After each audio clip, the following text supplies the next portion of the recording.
Hello out there. Hello everyone. I am back.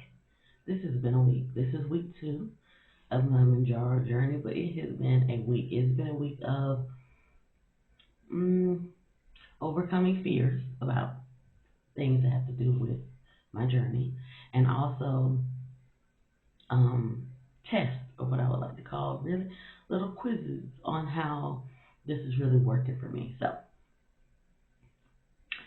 if you're new here, welcome. If you're not new, welcome back to my channel. I'm Fallon. I'm a dual board certified nurse practitioner in both psychiatric and primary care. I'm in midlife. I'm going to be 44 years old soon. I'm in smack dab of perimenopause. I'm a post-gastric, vertical glass gastric sleeve patient, and I experienced weight gain after losing about 80 pounds with my sleeve. I gained all of that back and then some. I started my journey at 260 pounds with a lot of issues. PCOS, insulin resistance, had stepped into clinical diabetes, high cholesterol, high triglycerides, so fatty liver, so all the things that make this really important that I focus on my weight loss journey. And this is the only thing that I really couldn't conquer in my life. I've achieved a lot of other things, but I couldn't quite conquer the weight. And so you're here along that journey with me, and I'm documenting my Mounjaro journey, which is the medication that I'm on, in real time as both a clinician and a patient. So you're getting 2 points of view. All right? So let's get started. All right, now I'm going to focus on talking about just hitting some points about this week.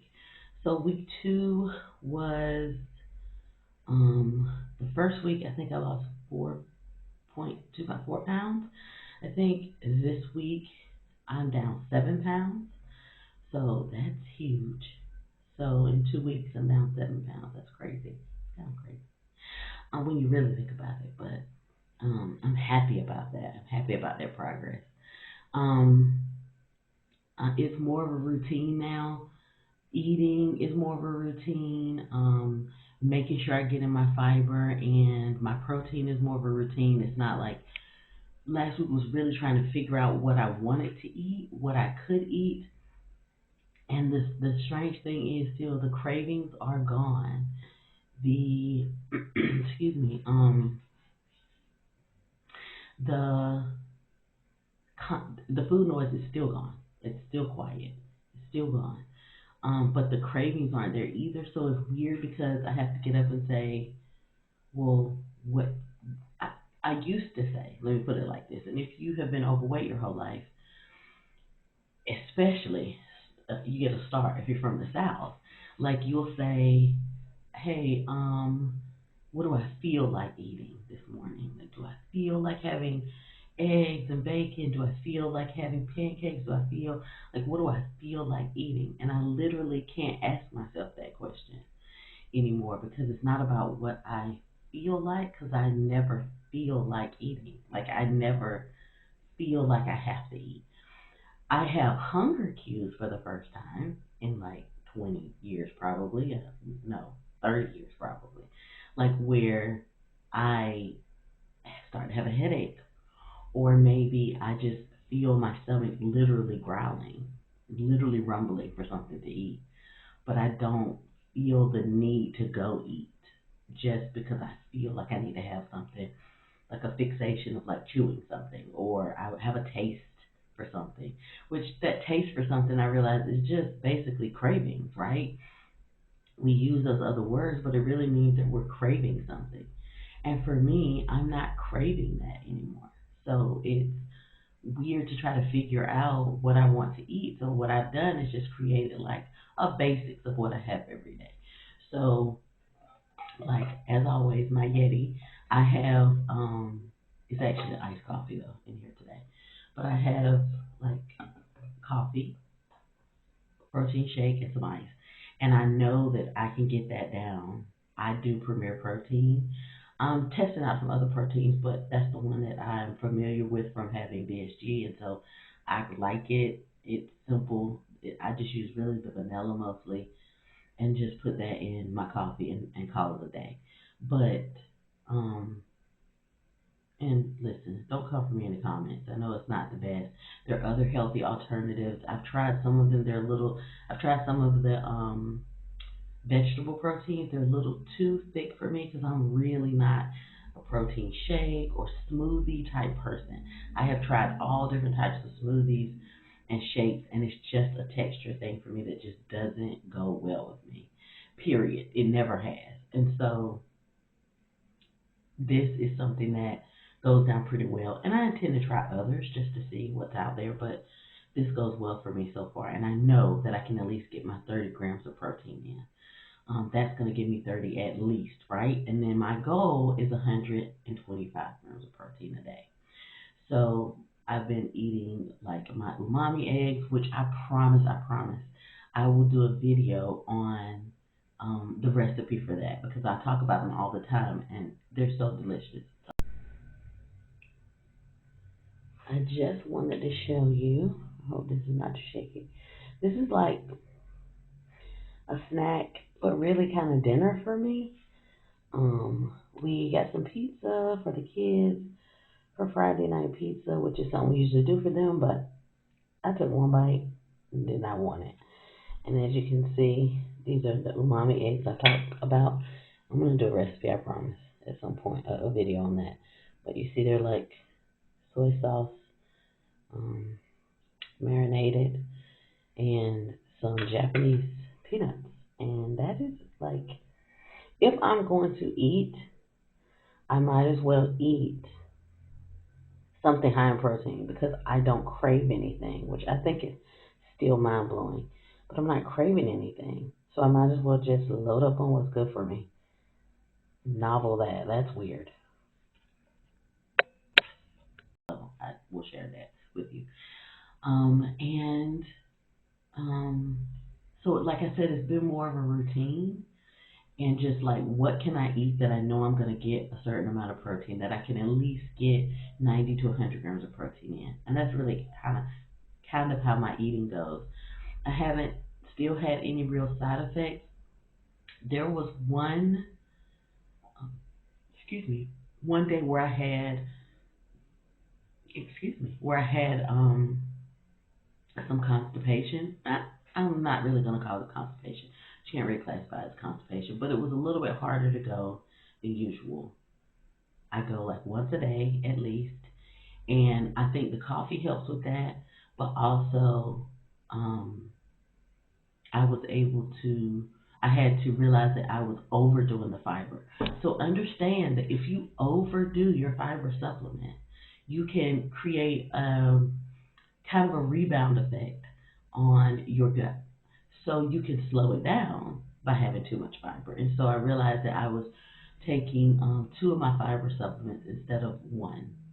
And so I went down to one, which is actually what my nutritionist had told me in the beginning, but I forgot, honestly. Nurses are the worst patients sometimes.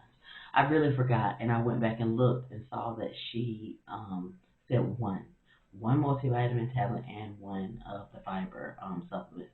And so that has really helped, and that has made it better, and I'm back on track again with no problem. So that was a user error that had nothing, I think, to do with the medication per se. I mean, maybe the medication could make you constipated, but I try to make sure that I eat things, fruit, flaxseed, chia seed, in my food and stuff, so that I make sure that I'm going, and my supplement to make sure that I keep that going, and hydration, drinking your liquids. And I try, and this has been very difficult for me because I was a person who didn't really drink a lot. Um, I would sip, but I wouldn't really drink a gulp or drink a lot. So I'm drinking at least 64 ounces a day, trying to do that and get that in, and that's been really helpful to stay moving as well. So side effects, no. My digestion's been fine. I haven't had any heartburn. My energy has been great. I'm still not taking naps in the middle of the day or not wanting to, not falling asleep at my desk in the middle of the day, which is excellent. I still have to go and have see my endocrinologist to see about treating the hypothyroidism. I'm trying to see if it will reverse with just the weight loss and also taking the vitamin D, because the vitamin D can help with the thyroid as well. And so I'm trying to, being that I'm on the supplement already, to see how that works over needing another medication. I will say that my blood pressure medicine, I had gotten myself before Mounjaro taking only a half a pill. So I was on 5 milligrams. Now I'm down to 2.5, and I've been taking 2.5 for 6, 7, 8 months now. So I've been doing that for a long time. But now that I'm on Mounjaro, my blood pressure is now in the one teens over like 60s consistently. This is consistently, guys, after starting the Mounjaro. And I mean, this is after I have been busy. I have run from outside to my office really quick. I'm just sitting down after a long day to do something. So times when my blood pressure would actually be elevated in the past, because I had a very reactionary blood pressure. It would react to stress more than actually be true hypertension. And now, even if I'm stressed for the moment, it is still in the teens. So that is excellent, because I'm hoping that now I can get off of that 2.5. My goal is always to use the medication to correct what needs to be corrected, and then get off of the medication when I don't need it anymore. Now, let me say, I don't believe that for Mounjaro. I plan on staying on that for the rest of my life if I have to, if it continues to give me the changes that I'm seeing and get better and better. So let me just put that caveat in there. Now, I will say I am a medical provider. I am a psychiatric provider, but I am not your provider. So any of the things that I'm talking about, if they relate to you, if you feel like you want to look into alternatives or talk about plans to decrease your medications, or especially if you're on a GLP-1 and your health starts to improve, please go through your medical provider and talk to them about a plan. I speak with my medical provider and have a plan. Okay, so do the same. Do as I do and as I say. Okay? Now, sleep has been really good. I've been sleeping really well. Not waking up in the middle of the night. Like I said, no nightmares, no palpitations, none of that stuff. So that has gotten a lot better. Um, I'm really focused. Again, I'm looking at my notes, sorry. But I'm focused on macros. Again, I am not counting a whole bunch of calories, or, keeping myself to some, huge standard on my calories. I will say that I stay below 1,600 calories a day usually, and that's just by eating everything that I want, or eating, consistently or routinely. I stay under 1,600 calories. But I'm not looking at calories. I'm looking at protein, 125 milligrams, not milligrams, 125 grams a day, and fiber, at least 25 milligrams a day. Carbs, I'm teetering about 70 to 100, so kind of low carb, but not like low carb, not keto, moderate, like a moderate carb.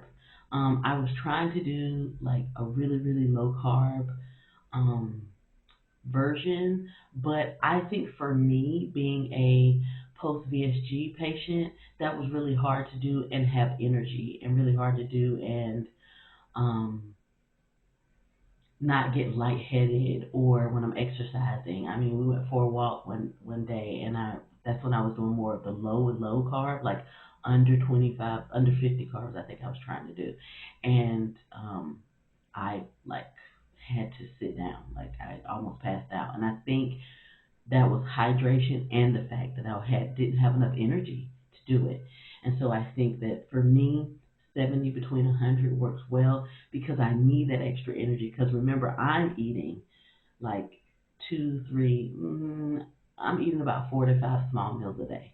And when I say small, I mean like a bowl of fruit, like this size, like a small meal a day is what I'm eating. So that I need some of those carbohydrates to help me because I'm definitely using them. Okay. Well, everything we do that's related to your body, that's related to your mind, your mental health, every medication, every therapy, everything we do takes time to figure out what works for you. It takes time to figure out what the game plan needs to be for you to be successful because everyone is an individual. So when you go, if you're starting a journey with a GLP-1, know that it takes time to kind of figure out what works for you. And I knew that going in. Sometimes I forgot that along the way because of impatience, or where I felt like I was plateauing and I wasn't seeing it move like I wanted to. But it really does take time. And over time, you'll see those changes just being consistent with things, but learning what works for you. Some people, don't eat breakfast, and that works for them. For me, I like to, like I said before, front load my protein so that if I get busy for the rest of the day, I know that I've at least gotten 50 to 60 grams of protein that morning, or 40 at least, so that I have something to build on for the rest of the day. That is for me because I can get busy in the day and then forget to eat what I need to eat, or get sidetracked or lost, right? So that gives me I'm working with a good foundation for the day. Some people, that doesn't work for them. They're not breakfast people. They eat lunch and dinner as their meals. That is okay too. Don't let anybody shame you for what your plan is for your success because it's about your health, your weight loss, your success. Okay, I'm off my soapbox now. As for talking about that, as for one side effect that I did notice was fatigue. And I noticed this after my injection. Okay. Now, this is coming to you this week. You'll probably see this on Tuesday. I'm recording it on Monday. We had a Super Bowl on Sunday, so that we had a really good time with friends there. But I am about, so I have done my third shot by the time I'm talking to you now, but I'm talking about what happened with week 2. But in doing my third injection, I noticed that after my third injection and my second injection, that I was fatigued that day. I was not really fatigued, couldn't get out of bed, that kind of thing. But that day that I did my injection, which is Wednesdays for me, that evening I really ran out of steam. So that's how I would explain it. I ran out of steam a lot sooner than I normally would and just went to bed really early, and I didn't work out that evening or anything. I just didn't have the energy. And I attribute that to the injection because that's the only thing that changed. I still ate the same. I still had the same routine that day. Nothing changed. And so that tells me that I did have a little bit of fatigue, but it literally was the end of the day. And then the next day, Thursday, I was fine. I was back to energy, not needing to nap, got my workout in, all the things. Now, I work out in the evening, I work out at night. That works better for me. The house is quiet, and I feel like it's like almost my quiet time or self care time for me before I go to bed. And I know I can be consistent with it because there's nothing else pulling at me when it's time for me to go to bed. There's nothing else pulling at me. Okay? And I usually go to bed around 11 or 12. I'm trying to work at 11. I told you that is my new stop point, and I've been pretty consistent with that lately, and that has made a huge difference. I have not been staying up to 2 and 3 o'clock in the morning. I've been taking care of what needs to be taken care of before then, so that is a good thing. Um, and that's really what's been happening for week 2. I am really happy about it. I will say that the kind of weird and crazy part about the whole thing is that I was going to talk about this, and I reminded myself that the food noise is still gone, that I do not have cravings anymore, and I will show some clips in this video of like preparing for our Super Bowl party. As you can see here, I am showing you some of the Super Bowl snacks. We had some cookies and some donuts, chips, dip, all the things that you normally have. I had some popcorn chicken. I had some pizza bites going in the air fryer. So it was a real layout. I went to Costco to shop for this party, and I'm going to tell you that I was very fearful shopping for this party because I knew what I wanted to get for everyone to enjoy. We have kids and teenagers, the whole mix. We have elderly people in the mix, middle-aged people, parents, kids, young kids, school-age kids, I would say, as well as teens. And I just said, I know I want a well-rounded um, array of snacks. Now, we had food and we cooked on the grill and we did all those things, which was great, but I knew the snacks were a big thing, especially for the kids. And I knew I wanted to get things people enjoy, pizza bites and popcorn chicken bites and chips and dip and all the things, cookies and donuts I had. And it literally took me 3 minutes walking around the bakery section of Costco before I decided that it was okay to put those things in my cart. Because there was a fear that ran through me that if I got those things, that it would trigger a craving, that I would eat two, three, four cookies before the night was over, and undo all of the success that I had seen. Because part of me thought, the medication is working when I stick to my routine, but is the medication working when I'm just out in the world doing anything I want to do? When I'm just partying or having a good time or enjoying myself? Is it going to work then, or am I going to fail again? That is the thoughts that came through my mind. And I did not touch one cookie before Super Bowl day. And I didn't have to try. That is the part that is so mind blowing. It wasn't that I didn't touch it, because when we're on a diet, right, in the past, we would say, oh, I cannot eat this. I cannot eat this. If you have food noise, and if you're a person who struggles with obesity, it was, I cannot eat this. I can't eat this because if I do that, I'm going to get off my plan and I can't. But you would ruminate on it and fixate on the fact that you could not eat it. Okay?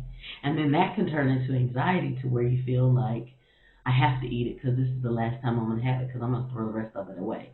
So you get, it's like that whole mind loop that we go through.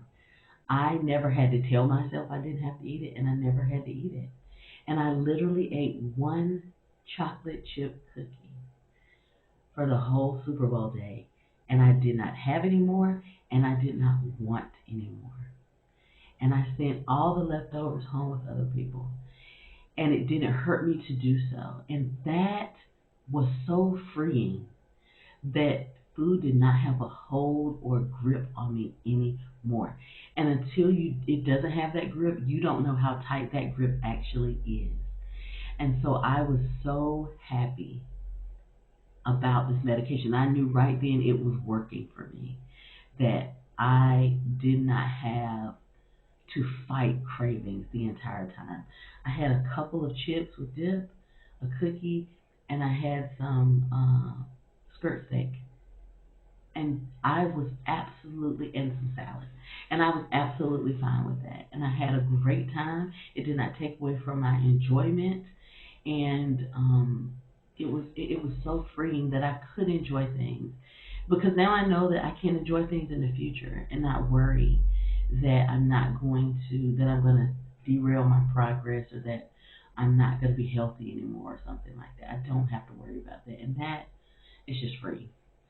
So stay tuned for week 3, which we're coming up on, for a weigh in there. Talk about how much weight I've lost. I'll also talk about some meals, and we'll get into a clinical corner for the next video. I didn't do one this video because I really wanted to just come in and touch base with you guys, because I didn't know if I would get this done, because being sidetracked with all the Super Bowl stuff. And the week's work and all the things. But I was able to come in and do it, and then I will be working on the video for week 3 and that update. And I'm hoping, crossing my fingers, that I reach a goal that I want to reach, and we'll talk about what that goal is in the next video. But I'm hoping that I will by the time I talk to you again. Thank you for being here. Thank you for joining me on this journey. If you're on your own journey or wanting to start a journey, please know that I'm rooting for you. Even though I may not know you personally, I am rooting for you. And as a patient, you can do it. And as a clinician, it's worth being done. It's worth doing it for yourself. All right. Until next time, my friends.